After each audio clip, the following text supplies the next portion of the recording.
Farmers fight! Farmers fight! All righty, here we go. Another edition of the Shout of the Script podcast. I'm your host, Jared May. Yes, Texas A&M did its job. Second trap game in the SEC after as many weeks. Getting the job done. We'll be covering that as well as our top 25 rankings.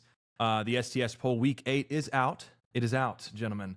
And I know there are some out there that disagree and some, very few, that agree with it. So you get to hear my analysis on it. How about that? If you get to make a list, you get to talk about and defend your list. So I'm excited to do that. James Franklin with Penn State has been let go. They're parting ways over there. We got a lot to talk about with the Georgia-Auburn game with Kirby Smart clapping for timeout. So lots to discuss in this episode. If you're listening for the first time, thanks for joining us. You can find us at Shout of the Script on pretty much all platforms. You'll see the golden and white logo across TikTok, Instagram, Twitter. Twitter will be posting, a lot of commentary on there, as well as most of our graphics and images, such as the STS Poll. TikTok, 30 to 60 second clips. YouTube, of course, all the episodes, and then of course all of each social media platform has the links to our bios and full access to Apple Podcasts, Spotify, and things like that. But, hey, let's get right into it, okay? I want to share my screen here and go right into the top 25 rankings. And if I was a rich guy and backed by Raytheon and Palantir, I would be able to do it 5 at a time. But you're going to get to see the full layout, as soon as it starts. So let's go on here and do that. All right, we're going to go full screen here. All right, these are the STS Poll Week 8 rankings. And so we'll start from 25 to 21 and kind of go group category to category. I want to highlight why I'm ranking most teams. Some of them are pretty self-explanatory, and there's not much to cover there. But we want to get into the nooks and crannies of it all. Let me just pop this Lucy nicotine right quick. No, we are not sponsored, but I wouldn't mind one. Mamas, don't tell your babies grow up to be Irish. All right, South Florida, number 25. Now, look, I think this is going to be your group of 5 college football playoff team. And I know that's the unpopular take, but as people in the TikTok comments told me, don't try and be different. And for once, I'm going to listen to them. But, honestly, if you look at South Florida's resume, they upset Florida. They got pounded by Miami, which makes sense. Miami's resume has been pretty outstanding. And then they go into North Texas after North Texas kind of stunted a 5-0 start and embarrassed them and put up 63.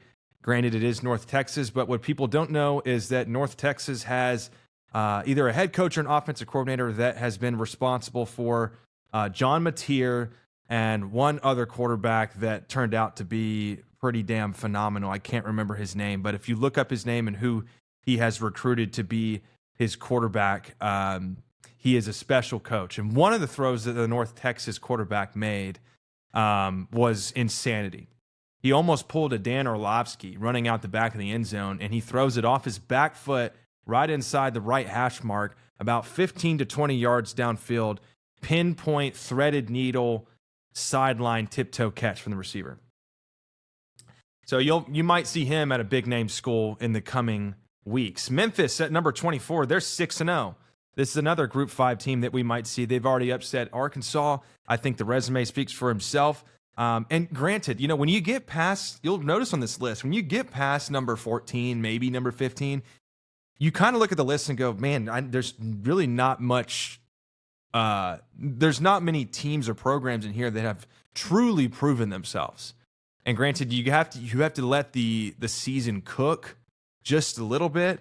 But when I'm looking at this list, and now I consulted with my contributors, and some that you've heard on the podcast, some that you've heard on guest events and things like that, and they're ball knowers. I trust them.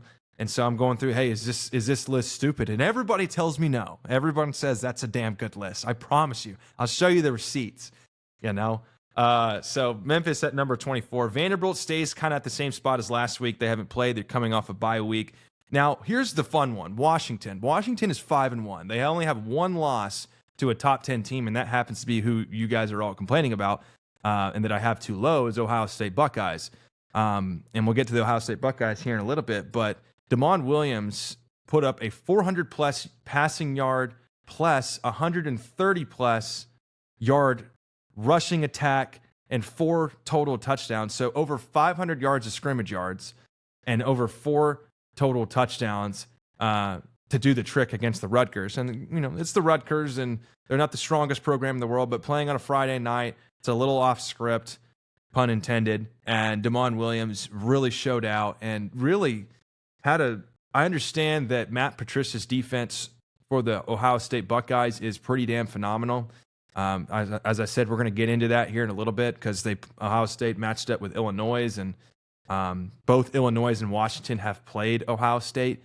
And granted, Washington did a much better job on defensively, but when you look at Washington, it's a damn shame that in the AP poll, and the one that everyone likes to reference off of, they're not ranked. It doesn't make any sense to me. They would rather put a 4-2 Texas Longhorns team whose greatest win is Oklahoma in the Red River rivalry, which, granted, in the Red River rivalry, anything can happen. And if you look historically, it's like, okay, it's technically their turn to win if you look at it from a scripted perspective. And granted, Texas looked a lot better, but there's still more to prove. You can't just hand it out to an SEC team. You have to recognize other talents within there, because Washington does look like a really good football team. And not to mention number 21, USC, the Trojans. Going in there, I think they lost to Illinois by 2. So there's kind of a measurement there. Illinois will probably find themselves back in the top 25 later after they prove themselves, granted. USC, I predicted in our college football pick'ems off the record that they were going to beat Michigan. I'll pull up the Excel sheet if I need to, although it's connected to my work account, so no credentials will be shown there. But Michigan is just a young football team. They're led by an 18-year-old Bryce Underwood, and I thought that against Lincoln Riley that the powerful offense would kind of showcase itself against Michigan, and I was proven right. And I'm not a huge believer in USC, and I'm putting them in there just because of resume. I'm not going to bet, put all my eggs in one basket with certain teams and go, well, they're not going to be ranked down the line. This team is. Look at the rest of their schedule. I can't forecast. College football is so unbelievably unpredictable and chaotic that you can't go, oh, they're 3-2, but look at the rest of their schedule. I mean, if you were 3-2 and had a weak schedule, I'd be like, well, why should you be ranked? And that brings me to Notre Dame, the Whining Irish. You guys have been an absolute pain in my fucking ass. Pardon the French, I'll bleep that one out. This was going to be an explicit episode, but that F-bomb is needed. You guys have tormented me on all of my rankings because how dare I not put Notre Dame in the top 25 rankings? And I look at it from a perspective of Notre Dame, and to its credit, you've lost to Miami week 1 by 3 points. Then you lost to Texas A&M, and the point after attempt was bobbled, and that gave us the opportunity, and A&M capitalized on it, kind of on a buzzer beater touchdown. And I get it. There's a coulda, shoulda, woulda factor with these games, and we get a young quarterback. Is it? Well, then you have a young quarterback, period. And Texas A&M is not. They shouldn't be throttling around the streets saying, oh my gosh, we beat Notre Dame. This never happens. And statistically, it really doesn't happen all that often. But really, all A&M needed was a guy that could throw, and you have a competitive football game. But you have those 2 wins, so a combined 4 points to teams that were ranked at the beginning of the season. But then, you guys are arguing that you guys play all these Power 5 teams and opponents outside of a conference, and that somehow makes you guys a stronger contender for a title. And that just is not the case. It's not. And I look at it from a perspective of, you guys played Arkansas. You blew the shit out of Arkansas. Arkansas lost to Memphis. Well, Arkansas played close with Ole Miss. It's like, well, Ole Miss had a backup quarterback. Arkansas can score. let's get that out of the way. They can score. But Bobby Petrino, the contributor on this show, medical guy, is a wizard for Arkansas Razorbacks, and God bless his soul. But Bobby Petrino, one thing that he said that stuck with me is they'll score 70 and the opponents will score 71. And so I'm not knocking the fact that Notre Dame's a bad football team, but what left do they have to prove? It's this week. It's week 8 versus USC. That's what they have left to prove. The rest is, we got an NBC game versus Navy. Whoa. We got Syracuse later in the year, maybe Pittsburgh. And then at the end of the year, we've got like maybe a rivalry game or something that is against an unranked opponent.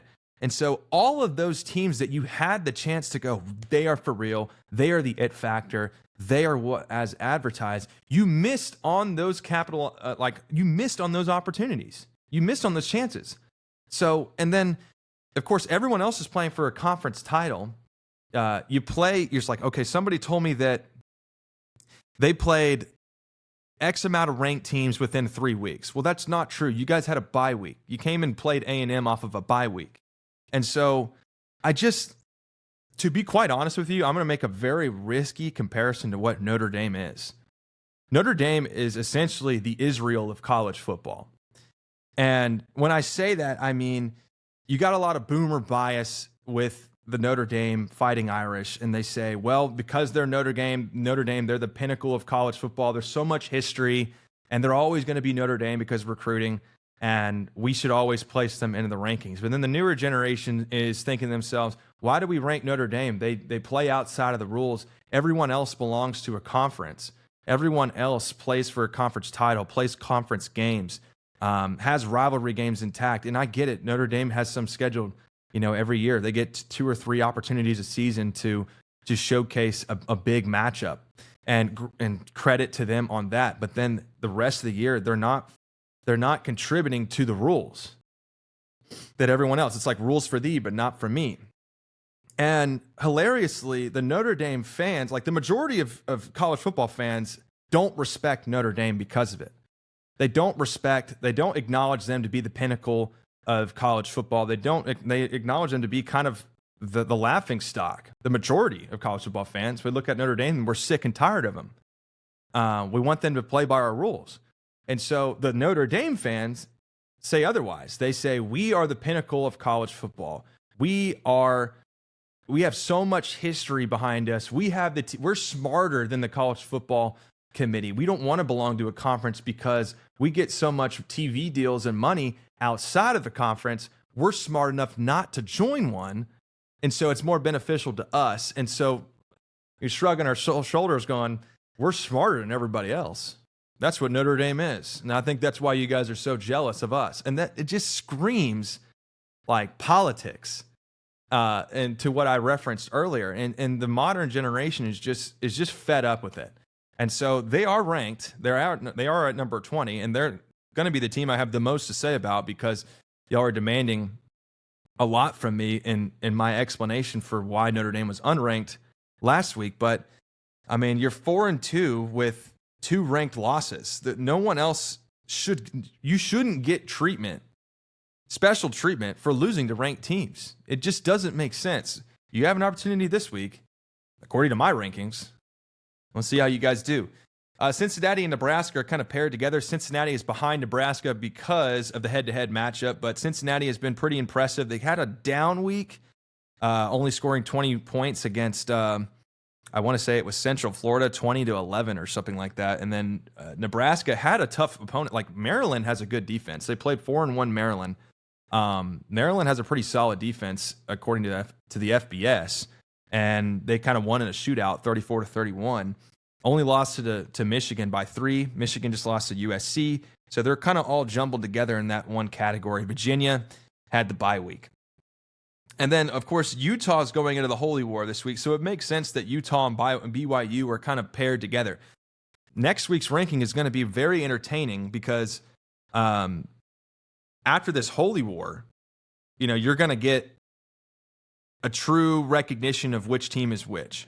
And BYU very, very narrowly escaped an upset versus Arizona. If you stayed up late enough to watch that game, I think there was a storm in Utah that delayed both BYU and Utah's game last week. which could have been a factor. Utah kind of got away with one, not having to play Sam Leavitt for Arizona State. But Utah, other than Texas Tech, has done their job in most of their games. They're pretty high scoring. BYU cracks me up because their quarterback is number 47. But it kind of reminds me of Columbus, Texas. And Missouri, people are kind of complaining about this one. Now, I understand it. I really do. I don't know where to put them because I don't believe, and I try not to use hypotheticals, but I don't believe that Utah, Nebraska, Cincinnati, and Virginia can beat Missouri. I thought Missouri played a very sloppy game against Alabama. A lot of turnovers. Pribula had 2 interceptions, and I believe he had a fumble too. Ahmad Hardy had, I want to say it was less than 75 rushing yards. I knew it wasn't more than Pribula had until like the fourth quarter, unless Hardy had like some gap run late in the competition. And Alabama is starting to roll, and you only lose by 3. You got back into the football game. You had a chance to win the football game. You were in plus territory when the second interception to end the game happened.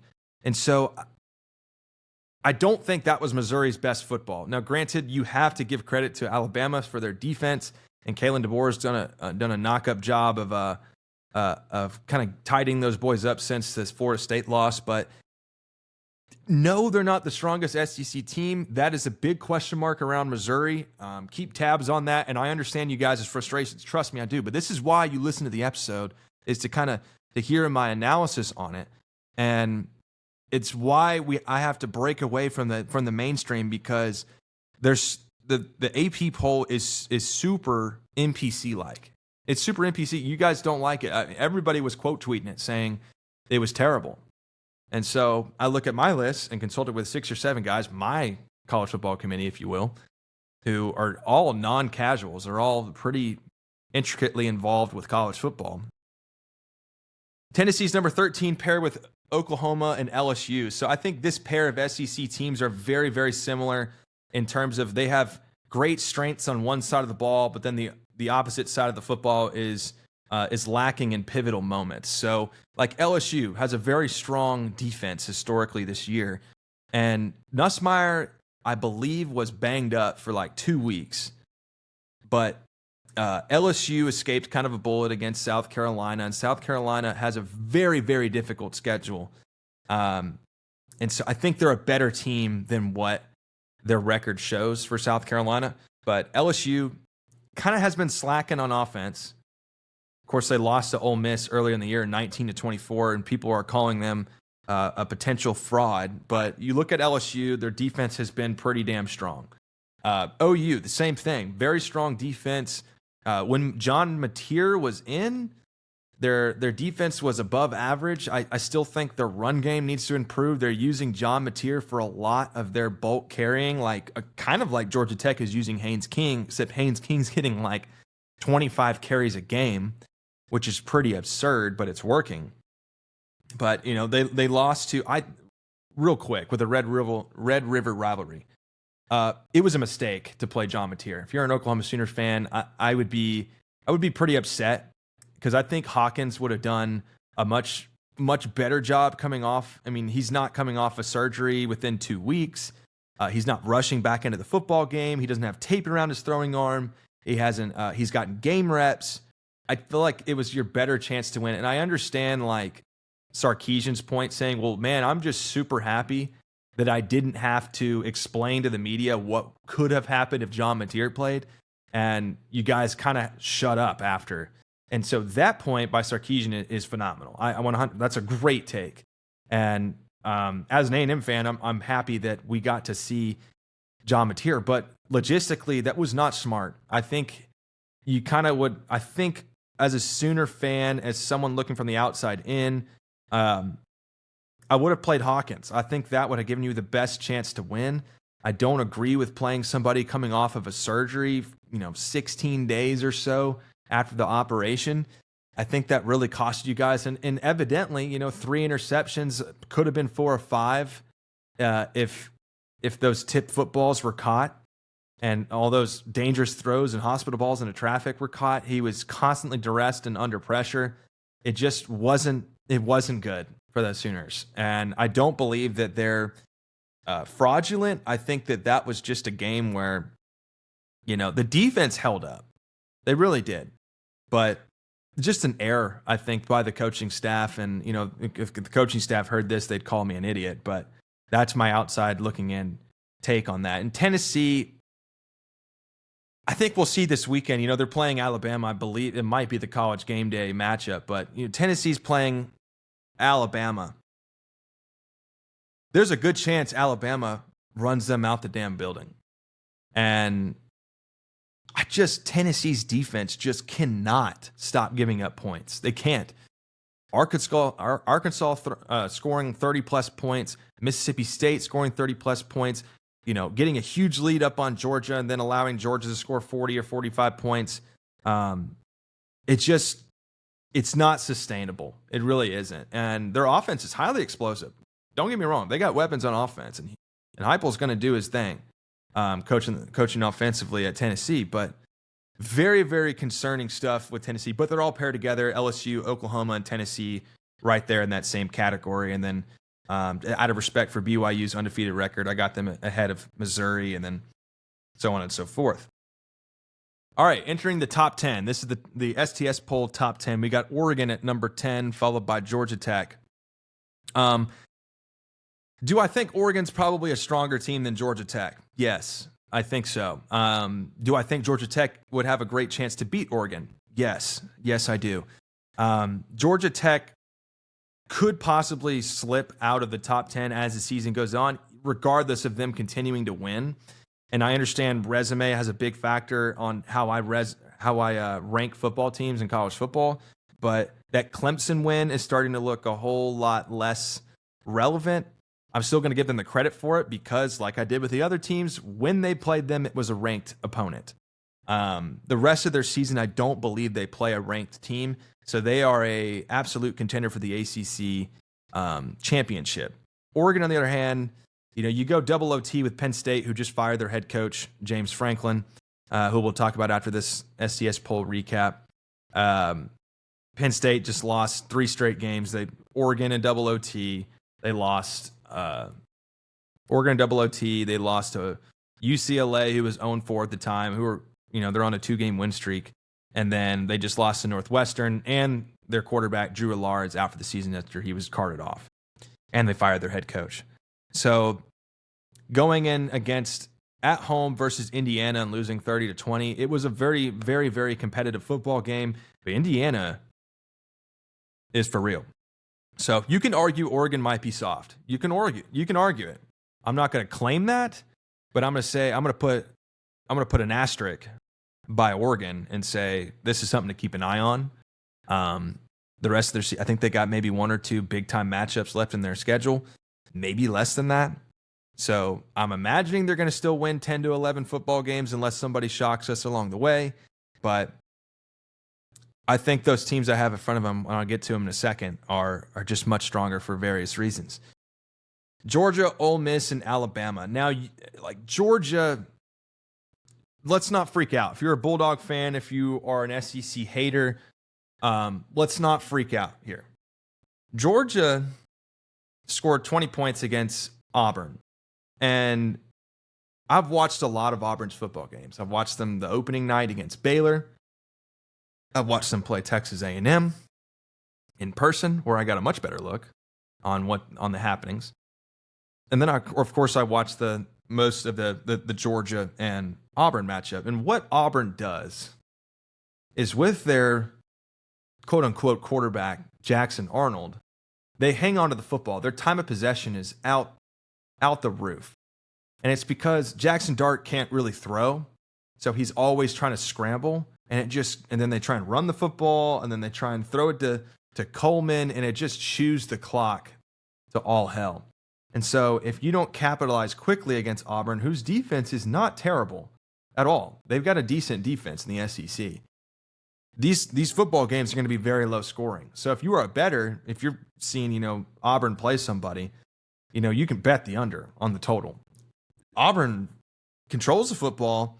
They have a decent defense, and it has shown in all the SEC matchups for the most part. I mean, hold up 24 points against, allowed 24 points against Oklahoma, allowed 20 against Georgia, allowed 16 against Texas A&M, and you can go down the list. So I'm not going to knock Georgia for that performance. And inside of this game, we saw, and I'll get to it later after the poll recap, but Kirby Smart getting away with a little bit, Jackson Arnold or quarterback sneak at the goal line, Georgia also getting away with something like that. So there are discrepancies in there, which is why I have them behind Ole Miss.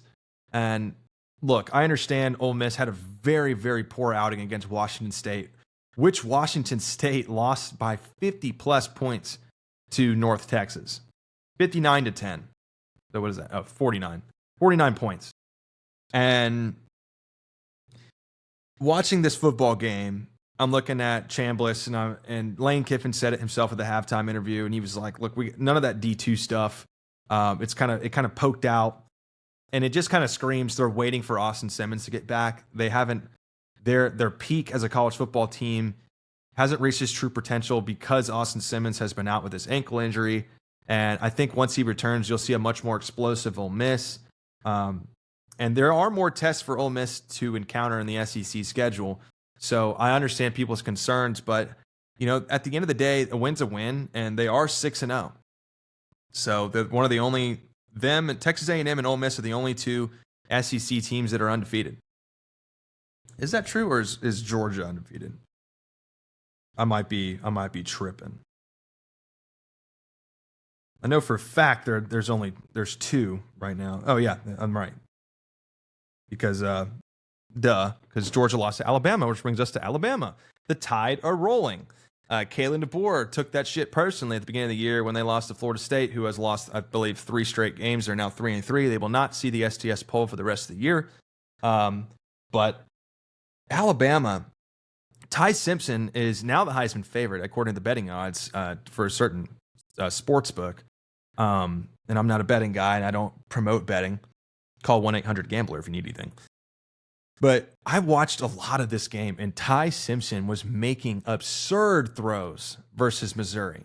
And, there was this, Prebula's pretty damn good, but Ty Simpson's kind of on a heater. Dude, Ty Simpson was making NFL-level throws up and down the field on critical down scenarios. There was a 4th and 8 that was just a phenomenal throw. There's people in the NFL that can't make that throw. He screams A.J. McCarron on steroids to me. So I'm really liking what Ty Simpson is doing with Alabama. When Jam Miller is in the game at running back, that also propels them above a lot of SEC teams. And their defense is starting to play extremely physical, which is not what we saw in week 1, and why you can't judge a team based off 1 week of performance. Now, you can judge them on 2 or 3, Notre Dame, but 1 performance, and then you capitalize with it, a win over Georgia, a win over Missouri, a win over this team, boom, boom, boom, stacking up wins. And now you're going into Tennessee this weekend, or playing Tennessee this weekend in a big-time ranked matchup, and we get to see more about what Alabama is about under Kalen DeBoer. This is a fun one. Here's the top 5. Texas Tech. That's a fun one. They've always been this high-flying, score 40 points, give up 42 type team in the Big 12. And since the NIL has come into play in college football, they put a lot of that oil and gas money in there. They were starting to get recruits who were very active in the transfer portal. You've heard the story, right? You've heard the story of how active they got to really make sure that their football team was good to go this year. And it's showing on paper with the eye test, however you want to evaluate it. They've kicked the snot out of everyone they've played in the Big 12, and it hasn't been close. So they are, without a doubt, the clear favorite in the Big 12. And I think they play Arizona State this week, and maybe Sam Leavitt returns, and it could be a closer football game. But Arizona State dropping 1 to Utah and then dropping 1 to Mississippi State early in the year. Texas Tech, man, I really like what they're doing. I think this is going to be the Big 12. And it's not a crazy take, obviously, but this is the team that's going to win the Big 12. That's my take. Texas A&M at number 4. I am scared to death of putting Texas A&M in the top 5 because it's just screaming for them to screw it up. It really is. I mean, I'm still like looking at their football games and going, "Oh, we narrowly got by versus Notre Dame. And then since then, they've had back-to-back SEC trap games where they have done their job. They dominated Mississippi State defensively. They dominated Florida defensively. It's been I've got some fun facts here with the Texas A&M defense that I wanted to share, and I think it's remarkable and worth noting. So here we go. Mike Elko and Texas A&M have allowed 2 of 33 on third downs in SEC play. On Saturday, Florida was 1 of 10 on third downs. Mississippi State 2 weeks ago was 1 and 10. And then Auburn previously was 0 for 13 on third downs. That's SEC play. And this was a team that we watched them play UTSA, Utah State. They gave up 40 to Notre Dame. And we said, okay, this defense might be a big problem. And then Mike Elko took the clipboard and threw a chair across the sideline, and things changed. And Cassius Howell for Texas A&M, and of course Torian York, those are first and second round draft picks. Absolutely. That edge rusher, Cassius Howell, is absolutely disruptive. Torian York, my boy, shout out at WION on TikTok. He does Texas A&M film analysis and things like that. He runs a great channel. He reached out to me and asked me if I want to do a little bit of Texas A&M film analysis. I just didn't have the time. But he runs a great account. He covered the Torian York last week against Mississippi State and does a great job. But you look at the film play, and it's just phenomenal stuff. And then, of course, offensively, you get Le'Veon Moss, Amari Daniels, and Bussy, and all these guys really active in the run game. And Emmitt Smith's son, of course, Le'Veon Moss suffered an injury with a hip drop tackle. I hope he's okay. I don't think it's anything serious. KC Concepcion on the outside, along with Mario Craver. This offense is super explosive. And that's something that's been missing. My entire lifetime, outside of Johnny Manziel, Texas A&M has never had a competent quarterback. I mean, people argued Kellen Mond that he was not very good. He was average at best. So to have a sustainable quarterback as big as this program is within the NIL landscape, the bandwidth that they show, they're really backing it up this year. And, of course, they're playing Arkansas at Arkansas, a third trap game in a row. I hope they can do their job there. Then they play a real test. They go into LSU. Indiana, Fernando Mendoza and Kurt Cignetti, that's a phenomenal coach quarterback duo. And their running back, dude, their running back, there was gaps everywhere versus the Oregon. If you really want to watch how a game is going to go and how the tempo and the momentum of a football game is going to go, watch the offensive line. And the reason I know that is, my brother, the analyst who contributes on the show, was an offensive lineman, and teaching, learning the ins and outs of how an offensive line works and operates, and the tempo and the statement that they can make in a football game and the effect that they have on the football game, it goes unnoticed to the casual fan. And watching this unit run all over Oregon was very, very exciting to watch. And their running back, Roman Hemby.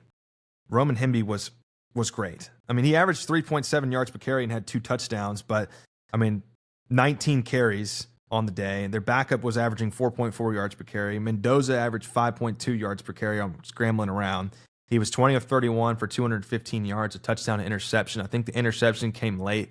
It started to rain a little bit, so Dante Moore also had 2 turnovers, probably due to the rain. You can kind of put a disclaimer in there if you want. But Indiana, ground and pound, game clock controlling, very smart head coaching, great management of timeouts. They did a phenomenal job, and they're for real. And then right in front of them, Ohio State. And you can argue Ohio State is number 1. I get it. You Buckeye fans were very loud about how the defending champs last year, if they're not going to lose, they should automatically be number 1. I slightly disagree. I think you guys have shown up against Washington, and they have them ranked at 22. 24-6 victory over Washington, a 34-16 win over Illinois, a 14-7 win over Texas.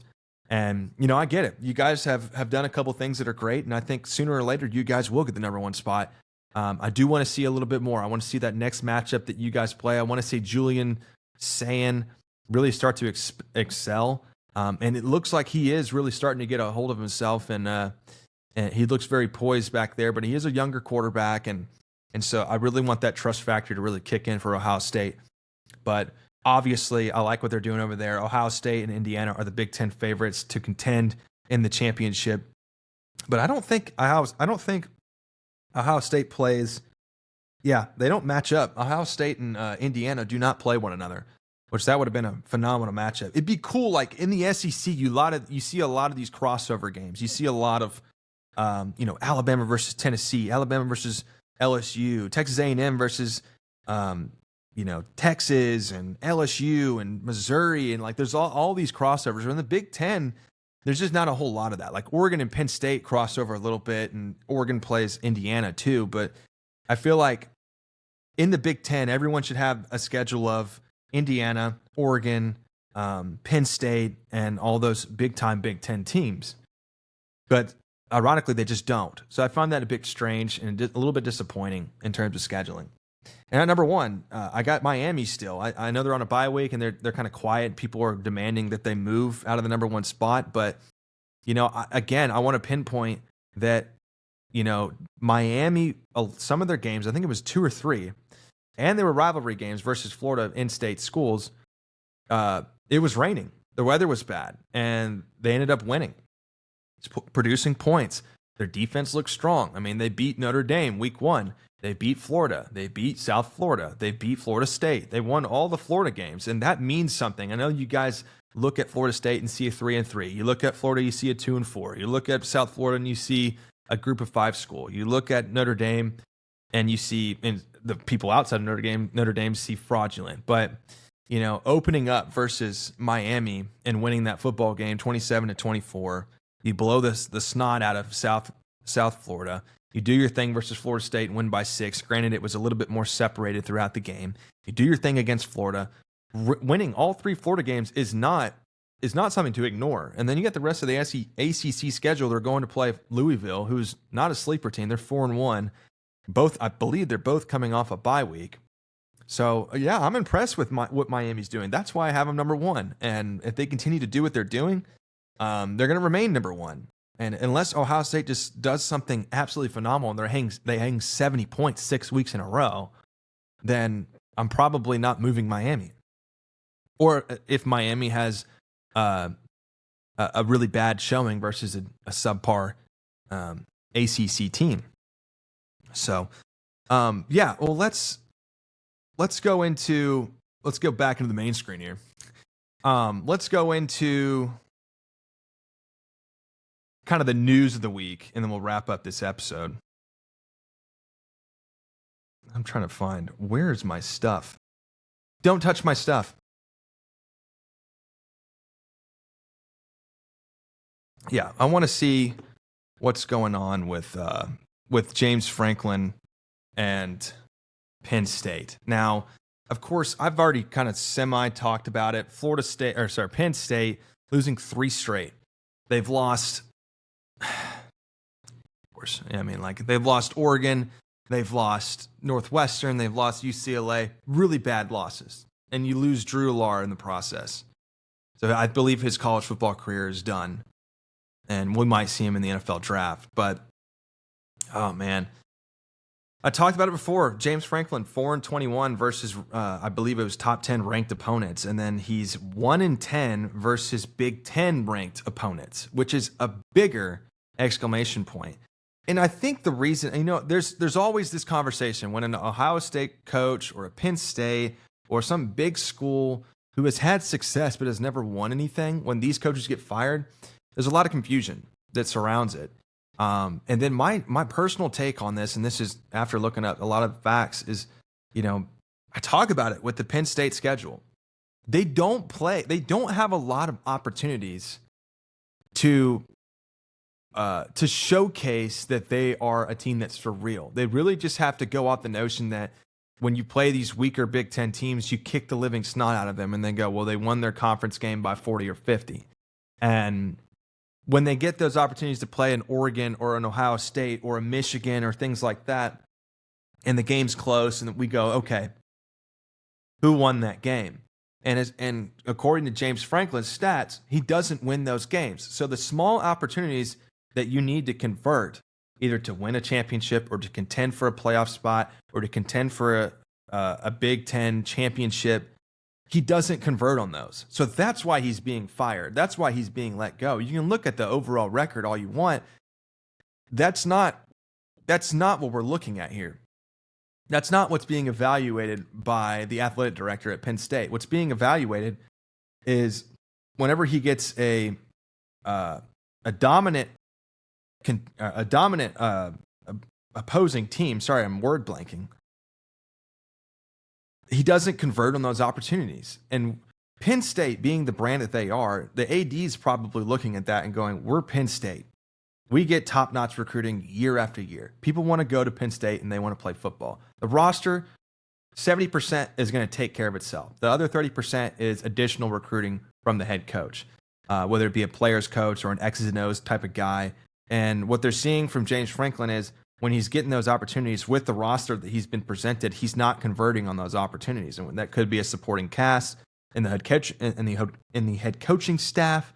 But logistically, you're looking at it and you go, okay, with the opportunities we've been given, which have been subliminal, we need to make a change. So it makes sense. And that's not to say James Franklin is a bad coach, but when you look at it, outside of holy crap, they go 9-3 at least every year. You can't look at it that way because those 3 losses are your biggest opponents every year, or 2 or 3 of them. So that's what's most important with the Penn State thing.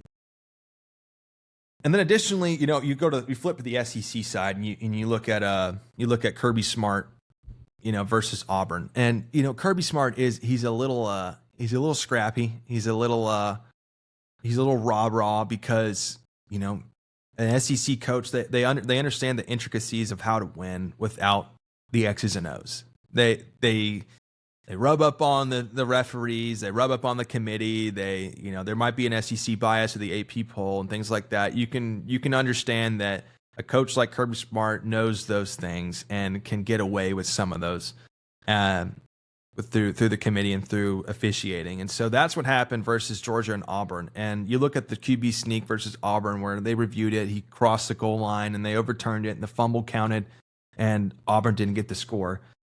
And so that could have been detrimental to how the game played out. And I'm going to acknowledge that. But, simultaneously him walking up the field and clearly calling a timeout, I'm not going to be different on this take. Calling timeout clearly. And then saying, no, I was clapping, I didn't call a timeout. And then they reward him with, no timeout given or no timeout taken from Georgia after he was pleading with them that it wasn't a timeout, he was clapping. It's a little ridiculous. We're not going to kid ourselves here. That shouldn't happen. That should be a thing. We said, Coach, this means timeout. You're getting a timeout. And there's no ifs or buts about it. And ifs and buts are honey and nuts, we'd all have a Merry Christmas. But that's not what happened with Georgia, and I understand people's frustrations with that. I'm not going to ignore it. I didn't like it. I didn't like the Auburn overturn on the touchdown. Those are 2 things. So if you're an Auburn fan, I can understand your frustration. But at the same time, where's Auburn going? This year they're 3-3 now. They got Jackson Arnold at quarterback. In that retrospect, it didn't really, hindsight was 20/20 for me on that. I was like, okay, they were probably winning that game no matter what, no matter if that timeout was called or not, whether if that touchdown was overturned or not. Granted, it could have been a much different ball game, but I think Georgia still would have came out with a win. And maybe that is a hypothetical and I'm being a little bit biased, but yeah, I don't know. I didn't like it though. I didn't like it. I disagreed with it and so on and so forth. So, yeah. And then the last thing I'll say is, talking about Texas A&M and kind of the forecast of their schedule. I mean, if you're an Aggie fan, you got to be excited, obviously. I mean, this is the first time they've been top 5 in a long time. These road wins are very impressive. Or the road win against Notre Dame was very impressive. Now they're going to be this road stretch, which very odd scheduling, by the way. You get all from a fan perspective, living in Texas, you get all the home games in the early August, September, early October categories where it's hot as hell. And you're like, those are all the home games. And then whenever the cooler seasons comes around, all of your road games come in. So Texas A&M does not return to Kyle Field until they play South Carolina at home week 11, and then they follow it up with Samford in week 12, and they go to Austin to play Texas. So I would say they have 4 tough matchups coming up, and I could be missing one. But, you got LSU in 2 weeks, and I believe they get a bye week after that. Then you play Missouri, and then you got South Carolina. Luckily, you get them at home. They really did steal one from Texas A&M last year on the road. And then you get Texas on the road in Austin to finish out the season near Thanksgiving. Forecasting, if I had to make a prediction, looking at how the defense has played, especially on third down, and yards per game, rushing yards, I think there was some number where it was over 200 within one team. One team had over 200 yards. Then since then in SEC play, all 3 or 4 of those games combined, they've had allowed in those 4 games a total of 203 yards or something like that. It was something crazy. The defense has really flipped a switch. They've got lockdown corners on the outside. Willie III is phenomenal. I already talked about Torian York and Cassius Howe. That's something that you have to, as an Aggie fan, and if you're looking from the outside in and you're not an Aggie fan, that's something you got to fear. And they don't have a lot of size offensively in the receiver core. I mean, there's no receiver over 6 foot. I mean, KC Concepcion is dealing with, I think, a hamstring injury. I believe he'll be okay. Those things kind of linger. So when you get a chance to maybe, rest him, maybe put him on a snap count versus Arkansas, maybe not have him return punts, that might be in something that's up in the air. Le'Veon Moss is questionable. I think you can get away against Arkansas with not using Le'Veon Moss and letting him rest. I think he avoided a very serious injury, which is good. I freaking hate those hip drop tackles, and that's exactly what hurt him. So that really sucks. Marcel Reed is playing like a Heisman contender. He's still, and the one complaint I would have about Marcel Reed is on those deep throws. And granted, he did have a deep throw completion, but when you're throwing a deep ball, yes, you still aim the football. You do. You find a spot in the field, you kind of time it up. It's okay, he's running a go route. We got press man coverage. I'm closer to the hash. I can get away with letting him run a little bit longer and then stretch the field. But if you're on the opposite side of the hash and you're throwing to the far side and you get press man coverage, you kind of have to throw it around that 10 to 15 yard mark, maybe sooner, and stretch the field that way and throw it earlier on time. But you don't just launch it 55, 60 yards downfield, because there's a lot of opportunities for Marcel Reed to hit on these deep ball opportunities. I know he can do it. There just needs to be a little bit more precision on it. And he is still a young quarterback, so I'm going to give him so much grace on that. But I think in terms of forecasting his future as a Texas A&M Aggie, he's going to get so much better.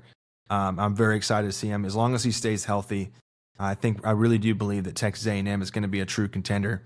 I'm just hoping there's not a slip up. I can understand within the next, on those 3 or 4 games that I talked about, LSU, Missouri, South Carolina, and Texas, if you drop 1 or 2. I understand that. I think they can win versus South Carolina at home.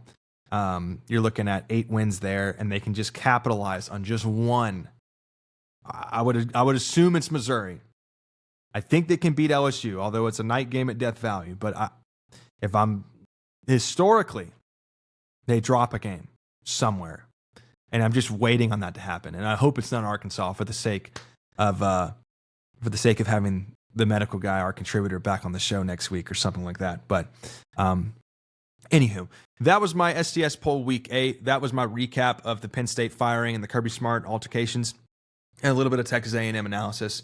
I will be back next week. Every Tuesday, we release a college football episode. And then all Thursdays are NFL episodes as well. We got a Monday Night Football game happening right now as I'm recording this. I'm going to go tune into that and check things out. But this was a great episode. I really love doing these top 25 rankings. I do appreciate the discourse. I know I'm disagreeing with a lot of you guys, and you guys disagree with me. But if you listen to this show, I do give a lot of in-depth analysis of how my rankings came to be, which is something the AP poll doesn't give you. They just slap it in your face and say deal with it. It's like taxes. So take it with a grain of salt, if you will. And I love the discourse and appreciate you guys following. If you are not following us and you made it to the end of the episode, thank you very much. You can find us on YouTube at Shadow the Script, TikTok, Instagram, and Twitter at STS_pod or at Shatter the Script. And all of our episodes are releasing on Apple Podcasts, Spotify, and YouTube. We will see y'all next week for our Week 9 analysis and some games to predict this weekend as well, probably coming up on Twitter if you are following that as well. All right, man. Thank you very much. See y'all later.